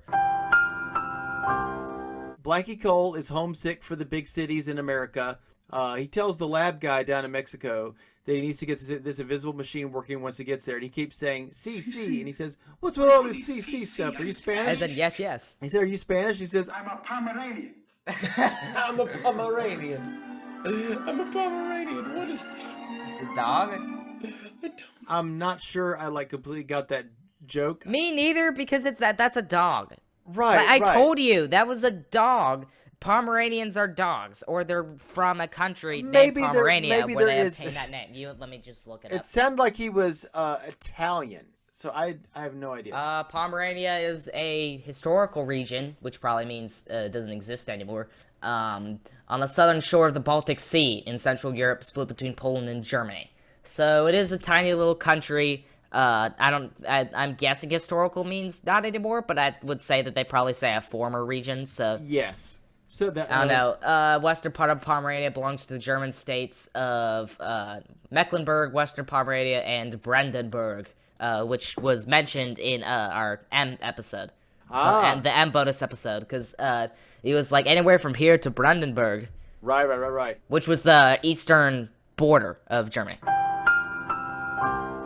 Right, so Kitty and the professor, they finally make it up to the mountains where the fishing lodge is. It's raining, and of course she's invisible and she's covered up. But the professor wants her to take off her outfit so she can only be seen or not seen by Dick, whatever the case may be. Dick Russell. Yeah, Dick Russell. So Professor has to get Kitty snuck into the house past the butler, and he may be easy to fool, but the cat is not. The cat knows that the invisible Kitty is right there. So the professor, there's this little... misunderstanding comedy stuff where the professor is like covering up for the invisible woman's sneezes and coughs and whatever. And this is a trope that's been done. It's been done ever since, really. There's been like times we're trying to hide something and then they make noises and then you have to cover it by like imitating their high voice because it's funny, I guess. Yeah, she says something with a high voice and he goes, sorry, and he'll give some... half remembered, reason why. Yeah, she's cold and she wants to warm herself up in the fire. Well, yeah, but she grabs brandy, alcohol, which interestingly enough, we find out alcohol does something to her with the invisibility. The butler does see the cup floating and he yells, "Spooks, spooks!" and he runs out of the house to try to find Dick Russell, who's coming home in the rain from catching fish or whatever he is. And the professor has put some clothes on Kitty and wonders what the effect of alcohol might be on invisibility. This becomes a big plot point later.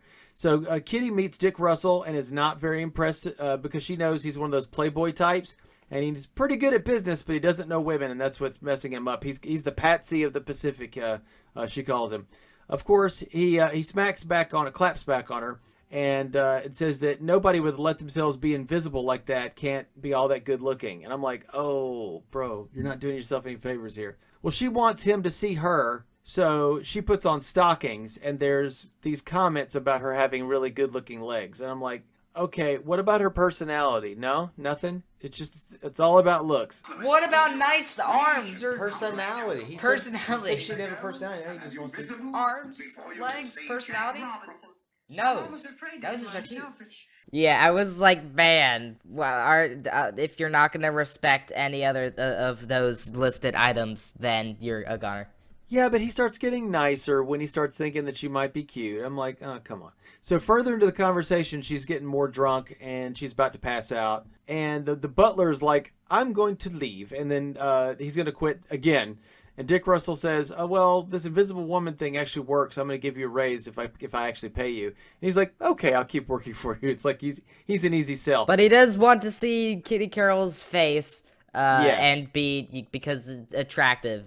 And again, as we said, he only cares about her face and her legs and all her looks. So if you don't like her personality, right, and the why is seeing her face or her body can help you, you know? The problem is later they do this in a terrible form, as we'll see later. But yeah, I believe the gangsters sneak into the laboratory. The professor's house. Yeah, they steal the machine. Yeah, it's not a laboratory, it's his basement. It's his basement. Hello, welcome to our farm. Today we're gonna send you some delicious produce that we don't have in the back of our truck. Right, it's completely empty. It's invisible food. It's visible fruit, yeah. But they don't know that you have to have the formula and the machine to make it work. So they take the machine apart, make notes on it so they can put it back together. Supposedly Foghorn's really good at that. We'll see. Yeah, right. Again, Hammerhead knocks into stuff. There you go. Pratfalls. That was his fault this time. Yeah, it was the guy in the back's fault this time. Yeah, and they blame it on him. Miss Jackson puts up a really good effort, but she gets thrown into a closet. Yeah, she just like chucks a chair on them. She just goes like, "I'm gonna destroy you," boom, just like whip crack. And she's done. She called her whip crack Jackson. They should have called her whip crack Jackson. Whip crack Jackson. I can't even say that. It's hard to say. It's what she'll be in the saloon. Instead of a pistol beside her, a revolver, she carries a chair. Right. So everybody... Unwieldy, but powerful. Yes. All right, everybody wakes up in the morning at the lodge, and they discover that Kitty is still invisible, probably due to that alcohol. But she wants to be back to normal and is begging to be back to normal, but then they go back for the invisibility machine and see it's gone. Yeah. I believe. It was taken by the gangsters to Mexico, where the big boss is going to put it back together. But then the professor goes, they didn't take the liquid vial, they didn't take the serum, so it's not going to work. Yay. Right, exactly. It's going to do all crazy things otherwise. Yeah, but really all that crazy? I mean, you had an idea that it would turn you into a chimp, and I was like, oh, that'd be cool. But then we found out... That would have been much cooler, but instead it does something less as crazy, but as we said, it nearly got him that Oscar. Oh. For the audio effects, John Hall, the fourth John in the movie list. I don't know if the audio effects were what we're thinking of. They really liked them audio effects. Yeah, but I don't think them doing what they did with their voices was really part of that. I don't know. We're getting slightly ahead of ourselves. Yeah, so we cut to the gangsters getting the machine started up, and the big boss picks Foghorn to go in. He doesn't want to do it, but he gets threatened. He goes into it. William, you said he's going to come out like a chimp. That didn't happen. That would have been funny. So they're saying without the injection, it'll turn them into monkeys? I don't know that. That'd be great. They'll become a singular rubber ducky. That'll be great. That's just all three of them, all four of them turn into a singular rubber ducky. Rubber ducky, you're in it. You're the one. The one for me. But more expensive. Yeah, you have to get a chimp trainer and all that. So it makes you get a soprano voice.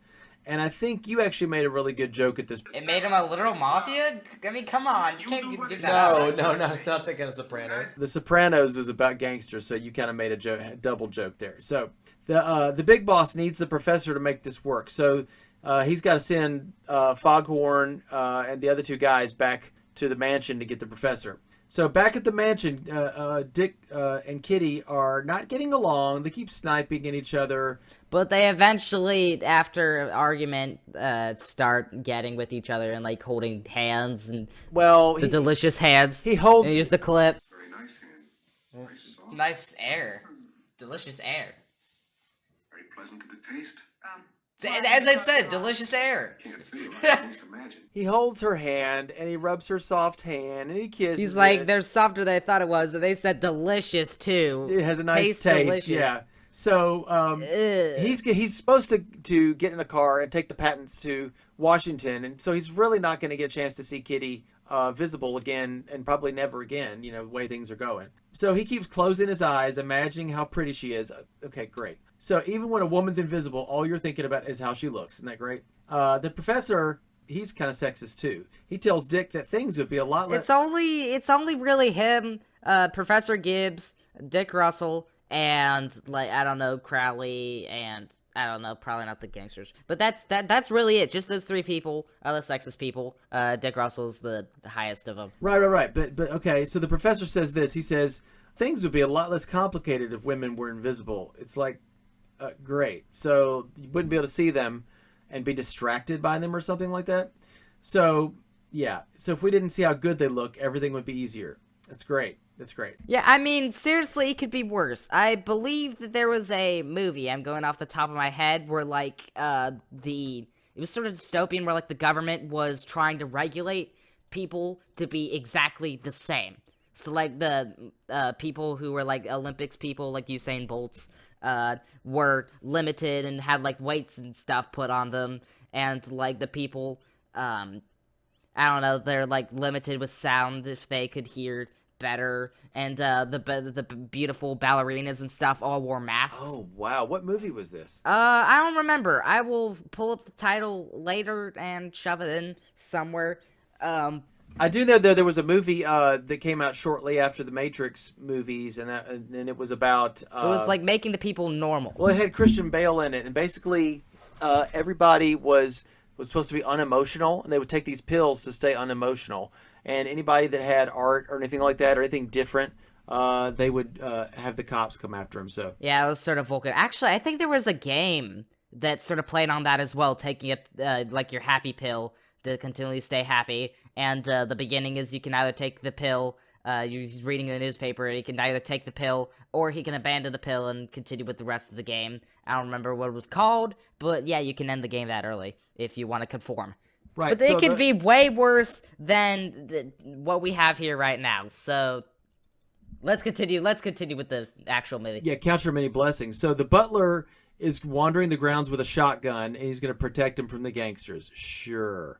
So Kitty has been given the formula, a reagent, to slowly change her back into visible. She's worried that Dick won't like her, but never fear. The professor bought a glamorous dress with... So that when he'd see her immediately after, then it's beautiful dress, and that just taints everything. You should like someone for what they look like then and there, really. It doesn't matter what they're wearing. They don't have to wear a nice dress. Not that we'd be able to afford to. The only time they would is when you're marrying, and every other time they're just wearing fine and dandy jeans and brown clothes and or whatever like they like to fashionize themselves with. It's just that's honestly the thing that they're like going, yes, popularize this. Well, okay, so here's the thing. Dick Russell is kind of shallow when it comes to women, but she's kind of shallow when it comes to men too. So it's a thing. It must just be a thing. Okay. Kitty starts becoming visible again. There's a little bit of I thought it looked kind of janky in the effects because she moves her arms up and you see the black velvet. So the gangsters have already gotten rid of the butler. He fainted earlier. So the gangsters knock out Dick Russell and they kidnap Kitty and the professor. The butler wakes up Dick Russell and at the door... He is the betrayer Foghorn. But yeah, he's got the high soprano talking voice.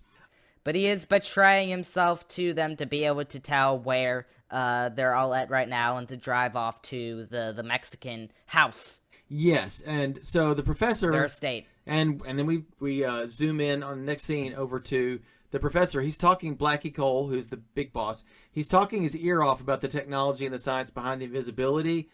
He's distracted, and Kitty drinks some pure grain alcohol. They're like, it's practically TNT. So it's almost like it's really, really 100 proof, million proof. And so she's just taking a mallet and bonking everyone on the head. Yeah, she starts going invisible again. So it like reactivates her invisibility.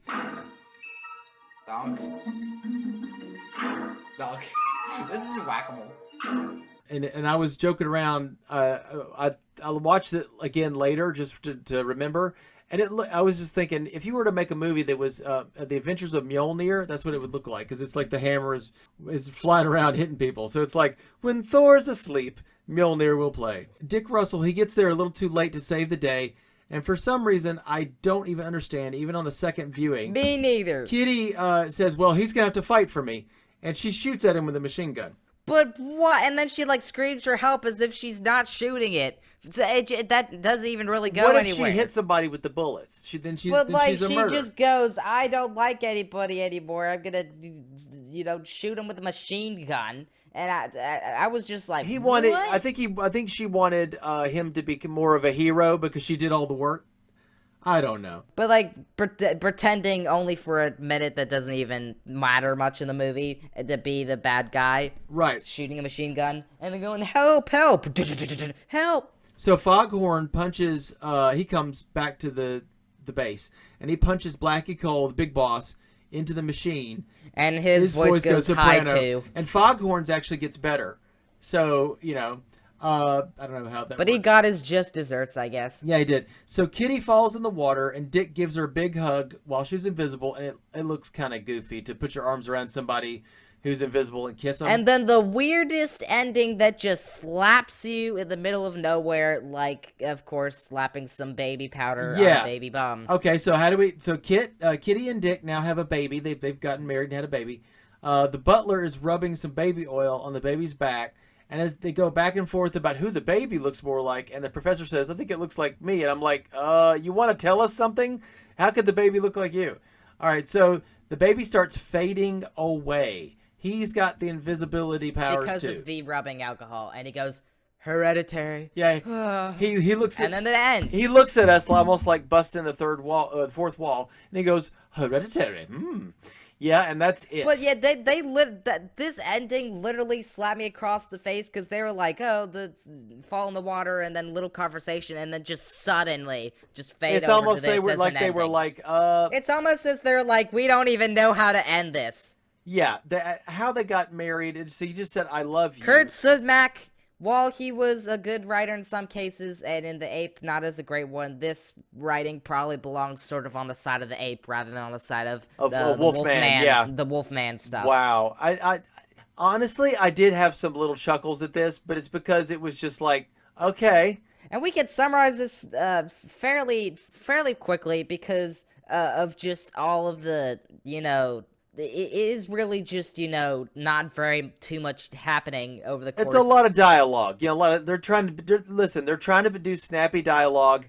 And a lot of, pratfalling and... Right. Now, if you are interested in 1930s and 1940s kind of screwball comedies, there's some really good ones out there. I might actually put a list of some of my favorites on the blog. So, hey, I sent some of them to William to maybe see if we could find some of these online. I'm having trouble finding some. They're probably on Archive, maybe.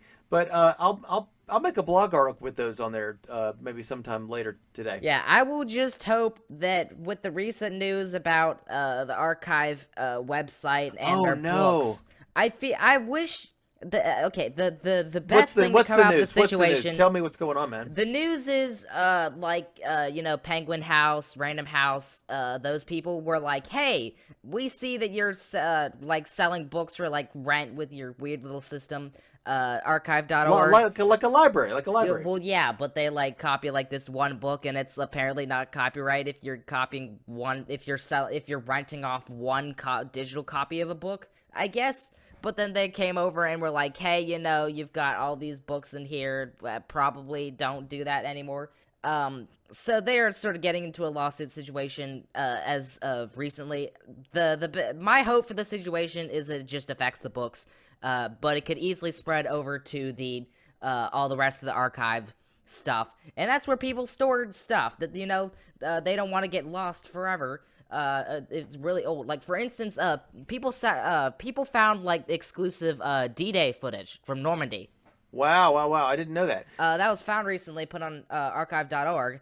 That would get lost. Way more important than that, William. It's got some of our old movies that we're watching for the podcast. Although, again, we recommend you buy them. There will be some public domain movies that will be on archive.org, definitely, that we will get to some watching later. But, who knows? Archive.org is a site that is really good for finding, if you want something good found. Also, with its Wayback Machine feature, you can visit websites as they were archived, many years ago, to see how they changed through the times, or to access something that isn't really super there anymore, although it'll be definitely really broken. It's really useful to go to see what a site used to look like, or to actually you recover scraps from the website as it used to exist. Yeah, I used to. There's a lot of websites out there, articles or whatever, for role-playing games and things.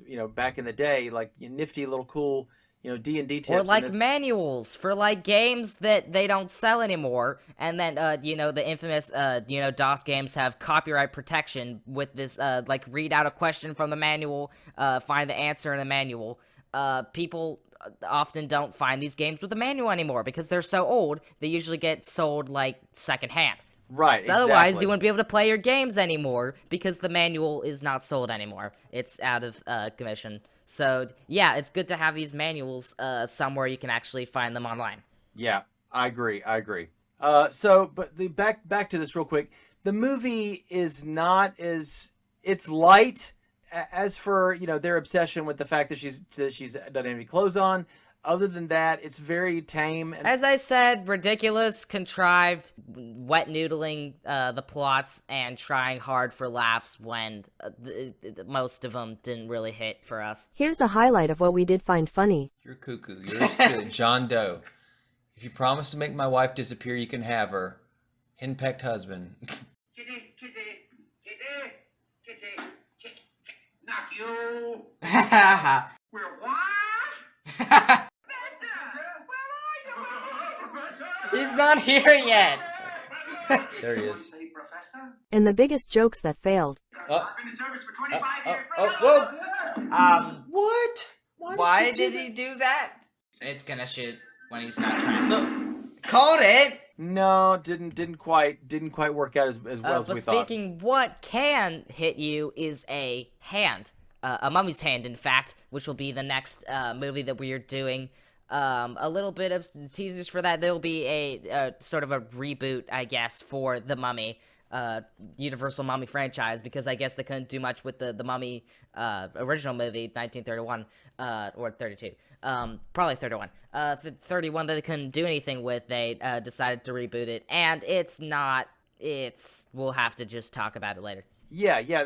Honestly, it's not directly related to the first Mummy movie. But still definitely listened to what on earth we thought of the movie, because obviously we're going to be covering all sorts of 1930s, 1940s, 1950s, and onwards movies of science fiction and fantasy stuff. So regardless of what on earth it is, we will be talking about it for what it's worth. And who knows, maybe the Mummy's Hand does have some stuff to it at all, and I will have to agree, there's some stuff to it that I did like, although there's some things that I wish they could have done way better, like please rename those people.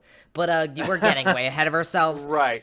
We're just teasing you a little bit. Next time for The Mummy's Hand, we are, again, we've already done the disappearing joke. What are we gonna do now? What are we gonna do now? What are we gonna do in Invisible Man's I don't Revenge? know. This movie. An invisible No, agent. this movie. Let's rub some oil on our backs. No, and this movie was disappear into the eons. This movie was so lame. I need to drink some, alcohol. No, to blot my mind out. No. Okay. Well, okay. I don't suggest that. Yeah. Let's make our voices go higher and higher into the beyond until they fade out. We'll see you next time on Cinematic Fantastic. We'll be really bad Mickey Mouse impressions. Bye. Bye. Oh boy.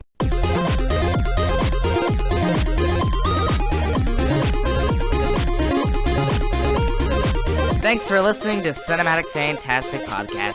Click here and here for some more excellent content. Hope you'll enjoy it. See you soon.